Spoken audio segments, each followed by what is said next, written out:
Welcome to the Bookworm Bindery with Cathy-Lynn. This is a Finish It Friday video, and I'm doing this rather late in the evening, and I'm barely going to make it for Friday, so it probably won't download until early Saturday morning. And what I am finishing today is a fun project where you take a magazine page and you draw out flowers or mushrooms or fish, or I don't know. I watched, several video from different content creators. Yeah, I'll get those words out. And I really kind of had fun doing this. I have some magazines that I was really liking to get rid of, and this is going to work very well. I was looking at videos probably for the last about 4 days, and I've been playing with doing floral fodder with magazines. And this, I don't know who it started with, probably 5 or 6 months ago. I just started seeing them this past week, that's ending up now. And I think I first saw them from the half-assed creator. Let me find it. Hang on just a second. I'm pulling this up now. And maybe not, but we're going for it. The My Vagabond Style. And then the half-assed crafter. So I saw this fun idea, and it just uses markers. So I have the Artist Loft. It's got a larger sized and then a smaller sized marking pen. And then I just grabbed out my jelly rolls. I have this in a 5, an 8, and a 10. And basically, you take a piece of a page from a magazine, and you just find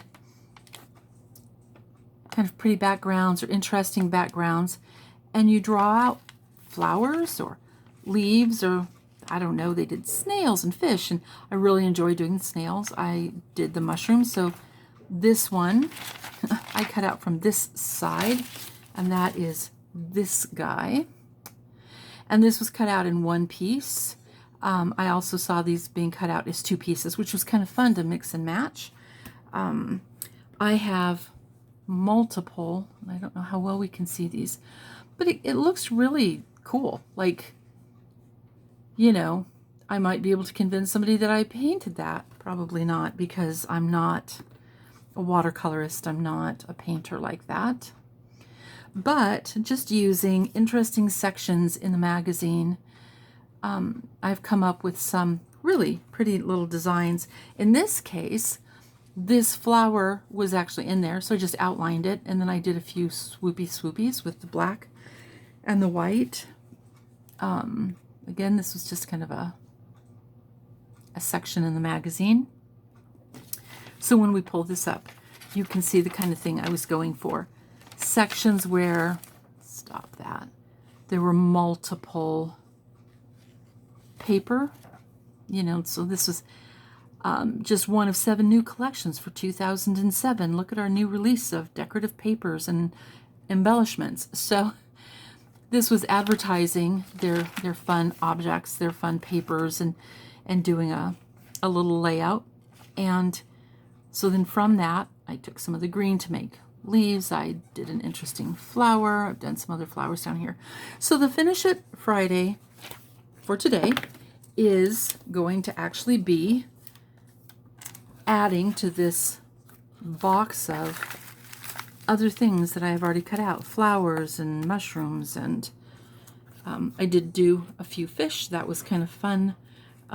Snails were fun. Actually, I have one in here in the bottom somewhere that I've glued together. So I don't know if you can see this particularly well, but you cut out the snail shape, and I felt like my snail should have a foot. And then I used a 1.5 inch punch, a 1 inch punch, and then I put one of the flowers in the center, and then I just took a marker and kind of swirled it to make a cute little snail. Now, up here where the eyes go, so this would be the top of the eye stalks on a snail, there were ideas of just putting a little, like a white round from a regular paper punch, for instance,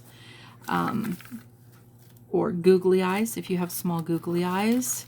I've got another one in here that's got paper punch eyes. Actually, okay, this one, there just happened to be a white mark there, and as I moved it off, I could do one here. So here's what his little body looks like.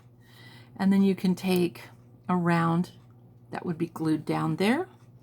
And then I have another round that could be glued here. And then if you had a smaller round, I didn't want to go with a bigger round. I didn't want these to be really big. As is, they go about 2.5 inches. 2 to 2.5 inches is what I would tell you. I've cut out several of them, and that seemed to be the size. I did make some smaller flowers so that they could go into the middle of this. And I thought that looked really cool. So the original idea was maybe a 2 inch hole punch, a 1.5, and a 1. And I just happened to put a little flower in the middle of it and thought, perfect. I think it's cute. I don't know that it's perfect, but it's cute. So I did make a bunch of small flowers. So that would all get glued together. And you can see how cool the eye stalk component to that is once you actually have your snail body. So like this guy doesn't have an eye stalk. I mean, it has eye stalks, but doesn't have an eye on it yet. And this is ready to be layered up. So this one I didn't do anything with because I thought it's just magazine page. It's pretty lightweight. So when I go to put this in a book or on a piece of a pocket or a piece of ephemera, making up something, I could glue little googly eyes onto the more sturdier page that this is going to be glued onto. This was a fun leafy kind of design. So yeah. Oh, I cut out some butterflies. So the back sides are very magazine-y, obviously, but if you find something interesting to cut out, or in this case, this is a paper punch. So what I'm going to do now is I have drawn everything that I want on this piece of paper, and now I'm going to cut them out, and we're going to call it done. So I have a lot of these cut out, and I feel like it's okay if I take and throw the rest of this paper away. There's sometimes that kind of compulsive need to use every last little bit, and I'm fighting that compulsion and saying, no, it's okay, because you still have lots of other magazines that you could use as well. So stick that in there. Okay, so this is big enough to go in recycling. Won't fall through the little grids. But just for ease of cutting, I'm going to cut out a smaller piece here with these guys. I like to use a paper plate to catch my bits and pieces on. So I can cut this out. I'm just doing a kiss cut on it. I feel like that kind of helps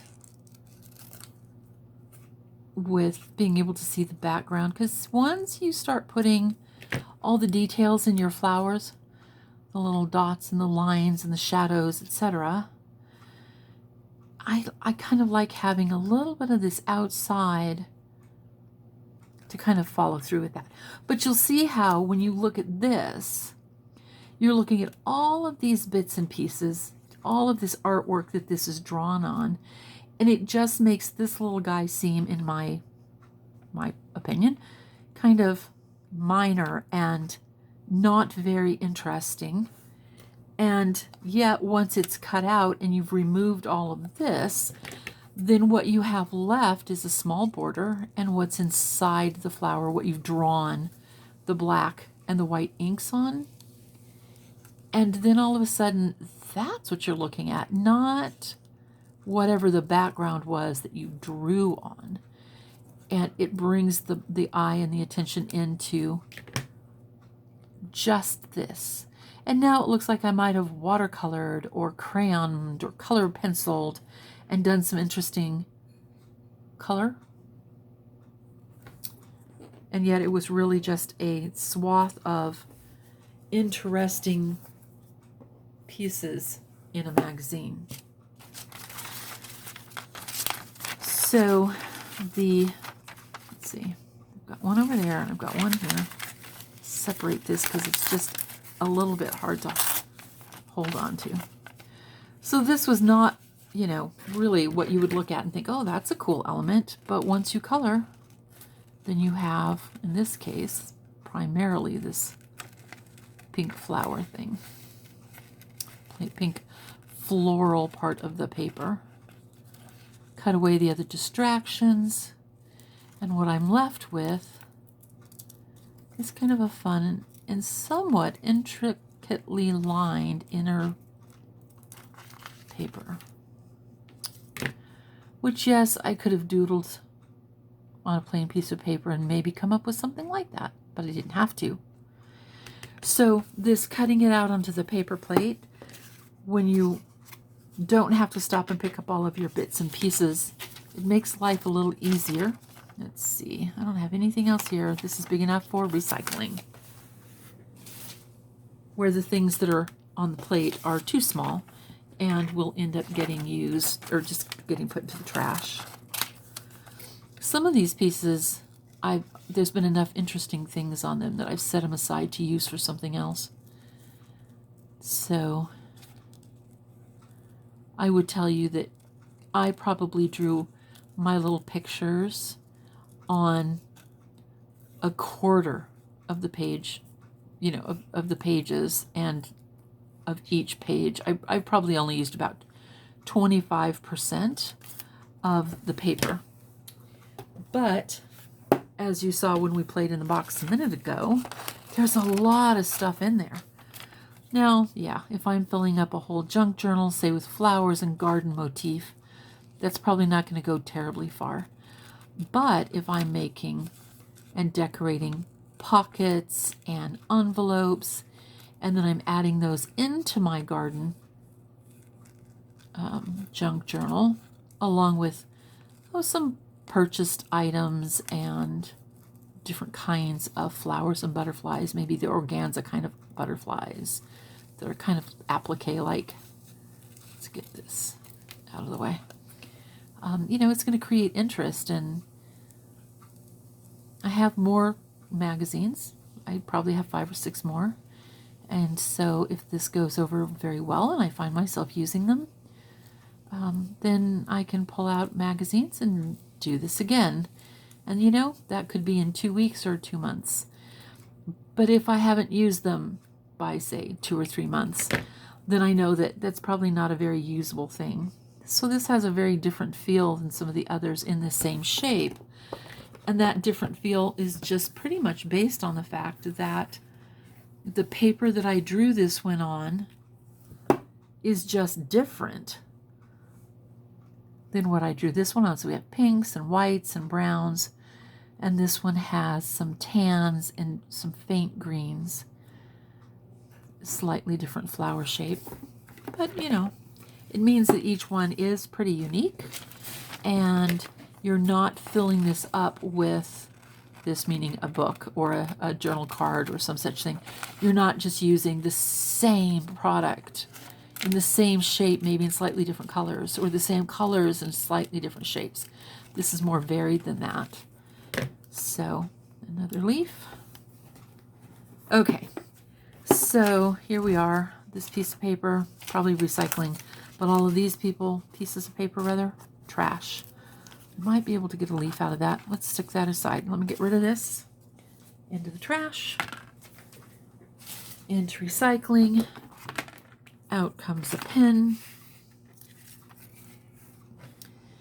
And let's see what we can make in the way of a few leaves here. There's a lot of border pieces that have greens that are, many shades of greens, or browns and oranges for an autumnal leaf. And because this doesn't take up a lot of room, this border will work beautifully. Let's take a white marker and add just a little bit more detail, layering colors. Well, the black and then the white over colors. Not having to do all of the artwork yourself means you're going to come up with something you might not have ever thought of if you'd have done it on your own. There we go. So the jelly roll can take just a few minutes to dry. Well, okay, so we're probably talking seconds here. I just finished this one. This one's probably dry. So let's get this paper plate back. We'll snip you, set this one aside to finish drying. Cut this out. And as I finish this up, we are finishing up the Finish It Friday. I did actually pull out about 5 or 6 pages from this catalog, or it wasn't a catalog, this magazine, that I will want to use for either this type of a project or something else. And I feel like I have enough of these at this point that it's going to become overkill sometime soon. And there that goes, and this goes to the trash. Didn't have to pick up any or many pieces. And while, yes, it's magazine page, they're small, you can just see that there's many, many things in here. And they often look quite different from each other. So here's a flower in browns and tans, but here's one in oranges and pinks. And all of this out of the same magazine. Here's something out of a kind of a light pink moving towards purples. This one, light pink with more purples. All out of the same book. We have dark leaves. We have light leaves. We have bigger leaves and littler leaves. Yeah, lots of fun stuff. Ready to be used. Okay, so that's that for Finish It Up Friday. I'm going to put the others in the drawer to be used for other projects, the other pages, and these are going to get put away in the pin cup. This gets set over here, and I have finished it. So Finish It Friday is done. It is going to be going out on Saturday morning because I worked rather late tonight. By the time I got home to do this, yeah, it's a little after midnight now, but I did finish it up. So yay. Okay, I'll see you next week on the next Finish It Friday. I do want to remind you that if you enjoyed this, that it would be great if you would give me a thumbs up. If you haven't subscribed yet, please do so if you'd like, and hit that notification bell so that you are notified when I put out new content. Thanks for hanging out, and have fun with your project.